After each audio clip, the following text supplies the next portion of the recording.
बॉलीवुड में right now गूंगी लड़कियां भरी हुई हैं जिनके रिमोट बटन पहले से ही म्यूट पे प्रेस होकर आते हैं।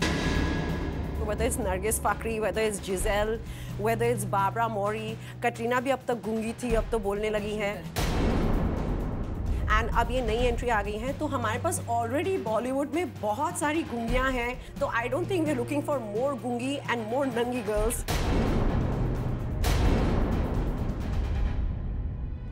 A pastry loves to be ahead of the times, and if Sunny Leon is the flavor of the week, तो क्या वो पेस्ट्री की तीखी नजरों से बच पाएंगी? और इस वीक पेस्ट्री की head turn of the week बनी है Who else but reality show की new entrant Sunny Leone.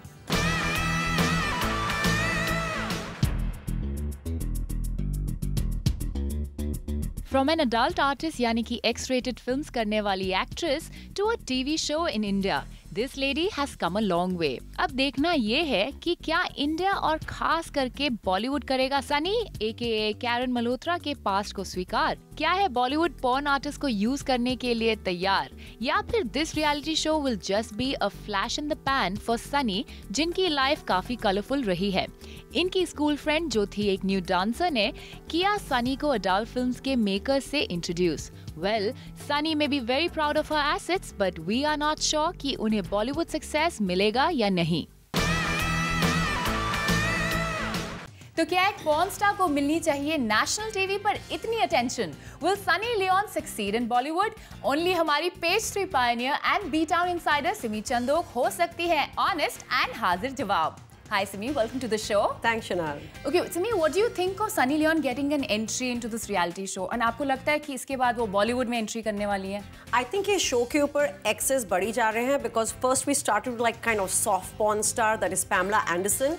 But अब when I'm looking at the old footage where they showed Pamela Anderson and I'm looking at Sunny, I'm like, wow, at least Pamela Anderson was attractive and you know, she had a personality and she was a bigger celebrity. So except for you know, really trashy, embarrassing adult stuff that she has done on the net and maybe a few movies, and when I say adult, I hope the viewers are understanding इतने भद्दे और गंदे words हैं कि हम लोग इस show पर नहीं यूज कर सकते हैं. So I don't think there is much claim to fame here. If at all she has a claim, it's to infamy. So yes, she does fit into this reality show mold. But as far as Bollywood is concerned, I don't think Sunny Leon is going to work. Really? Because पूरा India तो इतना excited होके रखा है Sunny Leone के बारे में. Of course, India अभी excited हो रहा है because right now वो websites पर जा रहे हैं and सनी लियोन के बिना कपड़े की फोटोज तो छोड़ो, उनके बॉडी पार्ट्स के भी इनसाइड भी उन्होंने आउटसाइड निकाले हुए हैं. So I don't know what is there for her to leave to imagination. You know, you take a simple example of Vidya Balan. She's wearing those blouses with the cleavage and she's doing that ooh la la, and you know, people are getting excited because they're thinking, wow, look at her cleavage and you know, she's so sexy. So she's leaving something to imagination जहाँ पे उनकी waist दिख रही है, उनकी belly दिख रही है, उनकी cleavage दिख रही है, but she's still covered. तो अब अगर ऐसा रोल हम sorry Vidya, no offense to you, this is just to try and explain this to the viewers and to Shonal who's asking me all these questions. तो अगर हम ऐसा role और ऐसे कपड़े सनी को पहना देते हैं तो the viewers going to be like, oh, but हमने तो इससे ज़्यादा नेट पे देखा हुआ है, तो आप क्या दिखाएंगी? तो are you trying to say that, you know, when Mahesh Bhatt is saying that he's going to sign her for a movie with Rahul Bhatt, I think two losers will get together. That's Rahul Bhatt and Sunny Leon, you know, in that order. But she is very Americanized. Hindi ठीक से बोल नहीं पाती है. Do you think I think that is a big dhong. It's a drama because I'm a Sadani. I speak Punjabi and I understand Punjabi, of course. तो मैं जब उनको ये शो पे देख रही हूँ सनी को, and she's seemingly not being able to speak Hindi, but she's speaking real ठेठ pinned Punjabi, and pinned means like total गाँव की Punjabi, that kind of Punjabi. And if I can figure that out, I'm sure then she's way ahead of me when it comes to understanding Indian languages. And you know, she'll say, oh manu kapde tonne, and if she can say that in Punjabi, right, I'm sure Hindi is a lot more easier for her. So who is she kidding that she's new to Indian culture and everything? So language handicap नहीं होने वाला, right? वैसे भी Bollywood में right right now गूंगी लड़कियां भरी हुई हैं जिनके रिमोट बटन पहले से ही म्यूट पे प्रेस होकर आते हैं. So whether it's Nargis Fakhri, whether it's Gisele, whether it's Barbara Mori, Katrina भी अब तक गूंगी थी, अब तो बोलने लगी हैं. एंड अब ये नई एंट्री आ गई हैं. तो हमारे पास ऑलरेडी बॉलीवुड में बहुत सारी गूंगियां हैं. तो I don't think we are looking for more गूंगी एंड मोर नंगी girls, and that's what is all about Sunny Leone. So let's change the subject and move on to your next story. Let's do that. Unbelievable, but लगता है Salman is now charging 50 crores. Yes, 50 crore पर film. लगता है B town के superstars हो गए हैं tolerance से ज्यादा ग्रीडी. एक फिल्म हिट क्या होती है कि स्टार्स अपनी प्राइस करोड़ों से बढ़ा लेते हैं overnight. The question is this wrong और राइट? स्टारी टैंट्रम्स और प्राइस हाइक के लिए आजकल सिर्फ एक हिट फिल्म ही काफी है. जिधर देखो उधर स्टार्स की बढ़ती फीस और डिमांड्स की न्यूज सुनने को मिलती है. फिल्म सक्सेसफुल हुई नहीं कि एक्टर्स और एक्ट्रेसेस अपनी प्राइस को रातों रात बढ़ा देते हैं. गॉन आर द डेज जब बड़े बड़े स्टार्स कई हिट्स डिलीवर करने के बाद हाई फीस करते थे डिमांड. अब तो एक या दो हिट्स के बाद स्टार्स कर रहे हैं करोड़ों की मांग. Ranbir Kapoor now apparently wants a whopping amount of about 15 crores per film. अब न्यूज तो यही है कि रॉकस्टार की रिलीज के बाद आरके ने हाई फीस डिमांड करने की ठान ली है. हालांकि रॉकस्टार को सिर्फ ओपनिंग अच्छी मिली है, but it seems that this was good enough a reason for Ranbir's price hike. जब कुछ टाइम पहले खुद रणबीर का ये मानना था कि एक्टर्स ओवरपेड हैं और अब रणबीर भी उन्हीं ओवरपेड एक्टर्स की लॉट में शामिल हो गए हैं. ऐसा लगता है that post Rockstar Ranbir believes that he is now a superstar. एक टाइम था जब अर्जुन रामपाल को या तो फिल्म्स नहीं मिलती थी और अगर फिल्म्स मिल गई तो उस फिल्म को ऑडियंस नहीं मिलती थी. But films like Om Shanti Om and Rock On prove to be Arjun's career boosters. लेकिन अभी अर्जुन को ऑडियंस की एक्सेप्टेंस मिलनी शुरू ही हुई थी कि अर्जुन पर चढ़ गया सक्सेस का नशा. एक दो हिट्स क्रेडिट में आते ही अर्जुन ने अपनी प्राइस इतनी बढ़ा ली कि कुछ प्रोजेक्ट से उन्हें हाथ भी धोना पड़ा. अब तो खबर है कि रावण के बाद जिन पर कोई नहीं देता था ध्यान, वो अर्जुन रामपाल भी अब करोड़ों में कर रहे हैं डिमांड. अजय देवगन जो अभी तक पर फिल्म लगभग 7 to 8 करोड़ चार्ज करते थे, अपनी सिंघम के सुपर सक्सेस के बाद उन्होंने अपनी फीस बढ़ाकर करीब 18 करोड़ तक कर ली है. फिल्म दबंग, बॉडीगार्ड और रेडी की ह्यूज सक्सेस के बाद सलमान खान के भी हाई हो गए हैं डिमांड्स. भले ही सलमान ने एट अ स्ट्रेच फ्लॉप्स दी थी, लेकिन जैसे ही इस हंक ने हिट और सुपर हिट्स फिल्म की लाइन लगा दी, वैसे ही सडनली इन्होंने अपनी फीस भी बढ़ा दी. ओवरनाइट प्राइस हाइक करने के मामले में एक्ट्रेसेस भी पीछे नहीं है. करीना कपूर की फिल्म्स ने रिसेंटली बॉक्स ऑफिस पर की है अच्छी कलेक्शन और जब मधुर भंडारकर ने उन्हें अपनी फिल्म हीरोइन के लिए साइन किया, तब बेबो की प्राइस ने शायद सबको चौंका दिया. हीरोइन के लिए करीना ने करीब 8 करोड़ चार्ज किए हैं और उनकी इस रेट ने करीना को बॉलीवुड की हाईएस्ट पेड एक्ट्रेस भी बना दिया है. वहीं कंगना रनौत ने तो फिल्म रास्कल्स के लिए डब करने से ही कर दिया था रिफ्यूज, क्योंकि अचानक ही उन्होंने अपनी पेमेंट में कुछ और अमाउंट कर दिया था इंक्लूड. कंगना ने शायद अपनी पिछली एक दो हिट फिल्म्स की ग्लोरी में सडनली अपने डिमांड्स को बढ़ाने की सोच ली और रास्कल्स के प्रोड्यूसर्स की जान मुश्किल में डाल दी. Do you think the stars are justified in demanding an extravagant kind of money, like insane amount of money for the films or anything of that sort? No, I don't think they're justified, but at the same time, they have a very short shelf life here and they have to make the most of it at that time. That's how the star is probably thinking. And I think more than wanting the money, it's probably become more of a status symbol because हम जब भी पढ़ते हैं कि oh, you know, now Salman is charging 50 crore, so he is the superstar because he's in the 50 crore bracket और इससे पहले किसी ने इतना पैसा नहीं लिया है. So ये एक power statement बन चुकी है, ये एक status symbol बन गया है, which probably doesn't just add to your bank balance, but it also adds to your power as a superstar. And एक ज़माना होता था जब the kind of roles you do would decide, then if the scripts were written for you in mind, then there was a time when how many awards you won, what kind of awards that you won, were probably an indication of how big a star you are and how popular you are. And आजकल unfortunately it's all about the price tag. तो जब भी कोई star बड़ा हो जाता है and overnight success हो जाता है, he or she doubles the price, maybe triples the price, I don't know.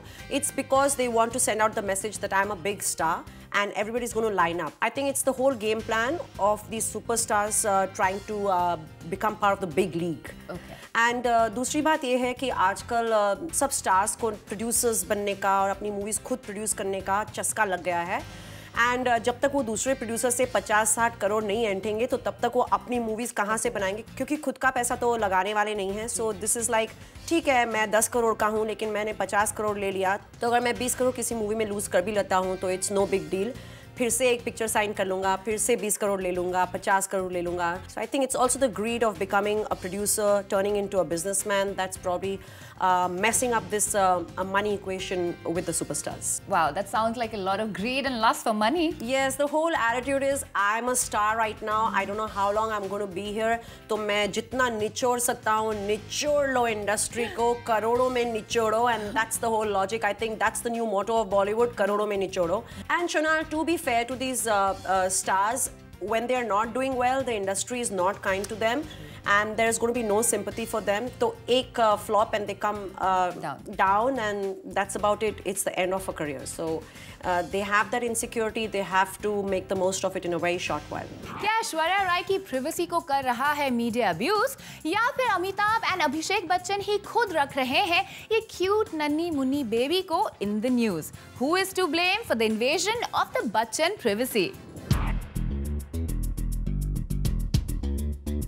Finally, the Bachchan baby has arrived. वैसे इससे रिलेटेड किसी बात को छुपाए रखने की बच्चन फैमिली ने की काफी कोशिश. So much so that the news channels were banned from telecasting the baby's arrival.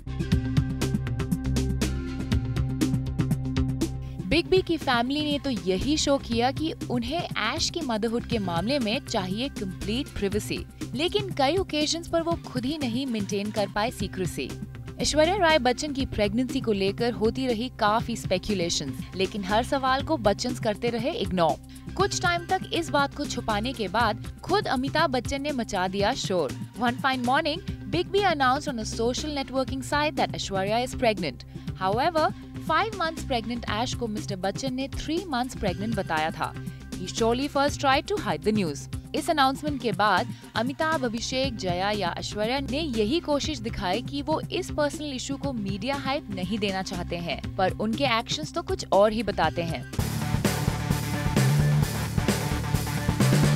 Aishwarya या अभिषेक ने मीडिया से कोई भी बात नहीं की, पर अचानक ऐश ने अपनी झलक फोटोग्राफर्स को दिखा दी जब वो अभिषेक के साथ थिएटर में फिल्म देखने पहुंची.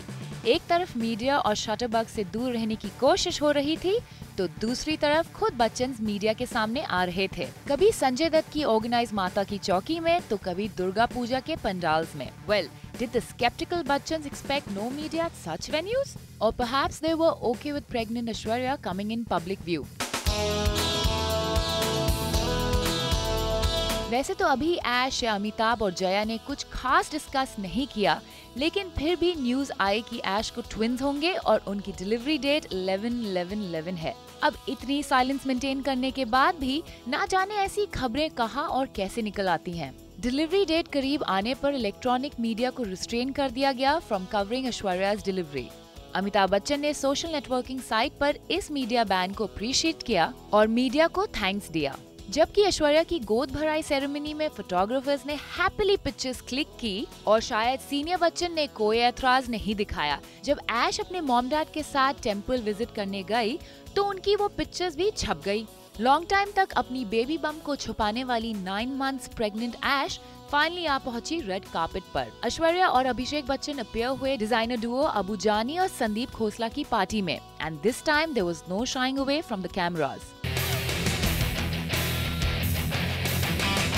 This time perhaps they decided to end all privacy and secrecy dramas. वरना तो पूरी की पूरी बच्चन फैमिली ये जताने में लगी रही कि उनकी पर्सनल स्पेस हो रही थी encroach, और वो थे नाखुश with media's approach. But then, if that was the truth, then why did Mr. Amitabh Bachchan had asked the public to suggest names for the newly born baby Bachchan? Strangely, एक तरफ तो वो अपनी बहुरानी और अपने ग्रैंडचाइल्ड की बातों को पब्लिक से छुपा कर रखना चाहते हैं, तो वही खुद सोशल नेटवर्किंग साइट पर पब्लिक को अपनी पर्सनल लाइफ में इन्वॉल्व भी करते हैं। पोस्ट डिलीवरी एक प्रेस कॉन्फ्रेंस में भी अमिताभ बच्चन ने ऐश की बेटी के लिए नाम सजेस्ट करने की बात कही है। It's little hard to understand कि क्या बच्चन फैमिली एक्चुअली प्रिवेसी चाहती है या फिर कहीं ना कहीं वो लोगों का अटेंशन भी चाहते हैं। Ash just delivered a baby girl. There was such a lot of hoo-ha in the media. Do you think उनकी privacy कहीं ना कहीं invade की गई है? While my heart goes out to Aishwarya Rai, I think she's been very dignified with all the rumors and everything that did the rounds for 9 months. And the worst was that started turning on and saying that Aishwarya is going through fertility treatment and everything because she's expecting a son. And she was almost challenging people that Aishwarya is going to have a son. I think it was downright disgusting. And now that starlet who had made these accusations is quiet. But Aishwarya was very, very graceful about the whole thing, the way she handled it. But answering your question कि उनकी privacy invade हुई है, yes, stars की privacy हमेशा invade होती है. The question here is, who is to blame? Is it the Bachchans or is it the media alone or is it both of them? Right. Because पहले सिलसिला शुरू किया था अमिताभ बच्चन ने, and I'm not talking about Rekha and Amitabh, I'm talking about this baby का सिलसिला. And she was almost 4 or 5 months pregnant, and उन्होंने पहले तो झूठ कहा कि she is 2 months pregnant or 3 months pregnant, and she was already 5 months pregnant. So where was the sincerity, you know, when you were doing that to your fans, when you were doing that to the media? तो आप सिर्फ media को expect करते हैं ethics रखें. What about your ethics जब आपने इतनी blatantly झूठ बोला? Okay, fine. Other than that, I can understand कि Amitabh Bachchan is one gushing grandpapa and he's really happy about this. I absolutely know his feelings right now. But the point is, what was Abhishek Bachchan doing in his ad? वो जो mobile की ad करते हैं ना, जिसमें उन्होंने अपने बच्चे के बारे जोक किया है. I mean, come on, your baby is in the womb and you're already trying to commercialize the fact that you're expecting a child in a few months and you're cracking jokes about it. So do you have the right to privacy after you are charging money for an ad where you're talking about your child who is yet unborn? So I think that was in very bad taste on the part of Abhishek Bachchan. अभी भी वो tweet कर रहे हैं कि please मेरे बच्चे के लिए कोई नाम suggest करो. So when it suits them, they're all out there, and when it doesn't suit them, वो यहाँ से pressure डालते हैं, वहाँ से pressure डालते हैं, ये मत बोलो, वो मत बोलो. You know what? I think even they should leave Aishwarya alone. Poor Aishwarya. उनके पीछे तो उनका बच्चन परिवार और हमारे मीडिया का पूरा परिवार दोनों ही पीछे पड़े हुए हैं. So I think as far as Ash is concerned, she's really innocent. I feel bad for her. But Bachchans and the media have to share this blame equally. Are you ready for some party sharty? Well, glam events coming up after the break, and don't miss out on our chat with Kangana Ranaut.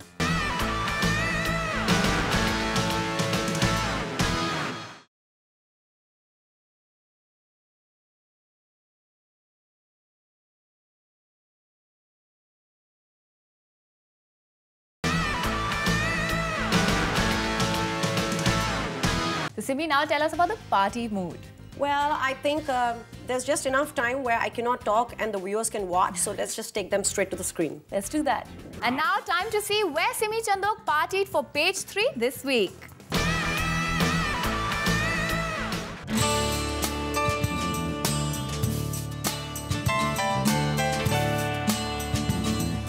तो कंगना रनौत हो गई है synonymous with fashion brands. जब भी होता है कोई भी fashion brand launch, it seems like Kangana is the first choice. तो चलो कंगना से ही पूछते हैं कि इज दिस अ कोइंसिडेंस और what? Page 3 caught up with Kangna at the launch of a fashionable international brand that launched its eyewear in India. Check the Rascal Girl out. I like clothes and I like style and I love to dress up, you know, like every other woman. I don't know, it's that, you know, it's very ordinary to do that.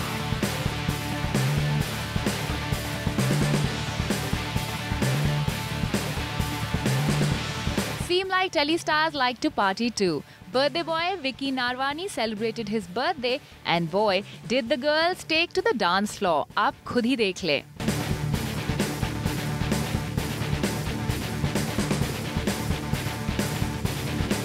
Thank you, Simi. See you next week. Sure. Kangna, Salman and Big Bucks. We got you everything in this episode of Page 3. This is it for now. See you again next week and keep your date with Page 3 every Saturday at 7:30 p.m. only on Zoom, India's #1 Bollywood channel.